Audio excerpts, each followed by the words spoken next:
Bismillah, alhamdulillah, wassalatu wassalam ala rasulillah, amma ba'd.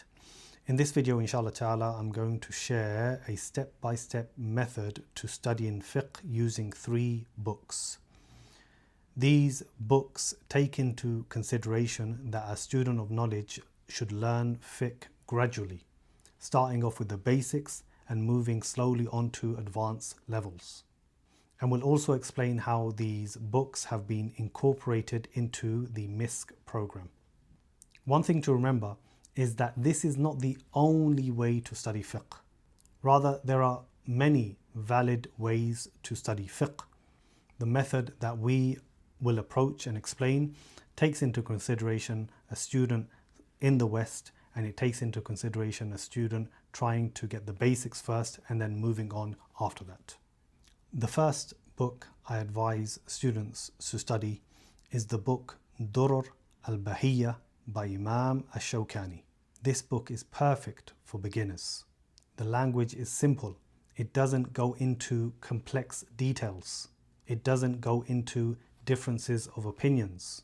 Rather, it introduces each of the chapters of fiqh in a very simple yet brief way.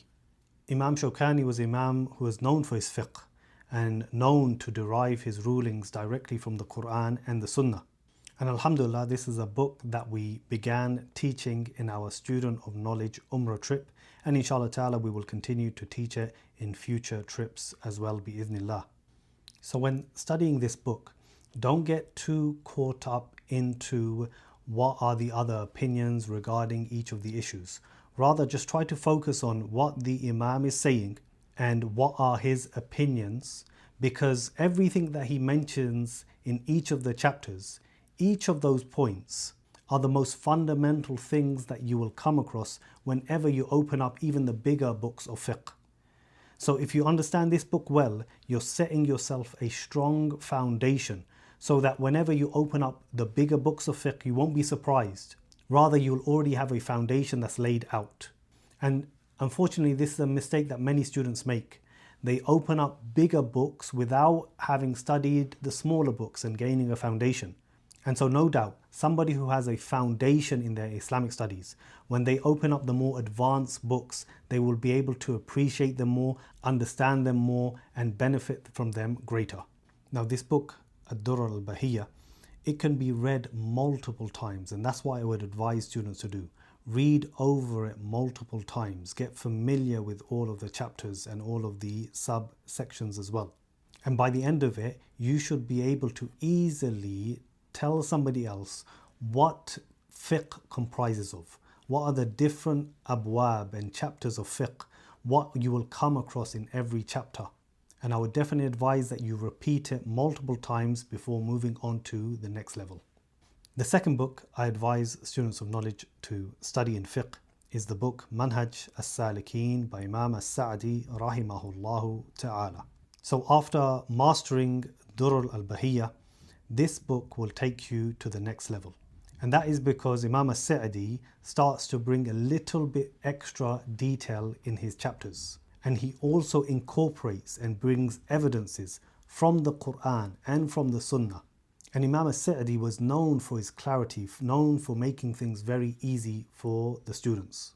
And so Minhaj al-Saalikeen is ideal for intermediate level students because it will build on the knowledge that they've already have in fiqh. And you'll be able to start connecting between the fiqh issues and the evidences from the Quran and the Sunnah. Now this book, Minhaj al-Saalikeen, is a core part of the MISC program, the foundation level, which is taught over 2 years gradually. The 2 years are split up into 6 terms, and so each term, which is approximately 12 weeks, a student will take a part of this book, Minhaj al-Saalikeen, and slowly progress through the book. And while they are studying, they'll have access to notes, they'll have access to quizzes, they'll have access to flashcards, as well as end of term exams as well, to see if they've understood the content correctly. One thing to really focus on when you're studying this book are the evidences that the author brings. So not only will it build on your knowledge of fiqh, but it'll also incorporate the evidences. So you get a foundation of evidences related to ahkam as well. So after laying down a foundation in fiqh with Durar al-Bahiyyah, and then building on that and having an intermediate level with some evidences with the book of Imam Saʿdi, the next book that I advise students to study is the book Zaad al-Mustaqniʿ by Imam al-Hajjawi rahimahullahu ta'ala. This book is for more advanced students because it starts to go into more details regarding the fiqh issues. You'll come across more chapters, more sections within those chapters as well. You'll come across things that have differences of opinions as well. Now, the reason that this book is so effective for advanced learners and advanced students is because it's concise, but yet it's detailed. It covers all of the aspects of fiqh systematically, and it will prepare you for more complex areas of fiqh in the future as well. On top of that, many of the ulama, past and present, have done so many works related to this book, Zaad al-Mustaqniʿ, in terms of audio explanations, in terms of written explanations, in terms of diagrams and graphs, and many other things as well. And so a student of knowledge that studies this book will have so many other resources to help him understand it at the same time. Now, alhamdulillah, this is a book that we teach in our advanced level MISC program, which is ideal for somebody who already has a background in fiqh. And so throughout the advanced program, you can study this book, Zaad al-Mustaqniʿ, along with quizzes and flashcards to aid you in your learning, as well as having end of term exams to test your knowledge. So to summarize, we've mentioned 3 books that will help you to really master fiqh. And that is to begin with Durar al-Bahiyyah, and then after that Minhaj al-Saalikeen, and then after that Zaad al-Mustaqniʿ. If you follow this order and you study each of those books well, then bi-idhnillahi ta'ala your knowledge of fiqh will be very strong. We ask Allah subhanahu wa ta'ala to increase us all in beneficial knowledge. Subhanaka Allahumma wa bihamdik. Ashhadu an la ilaha illa ant. Astaghfiruka wa atubu ilayk.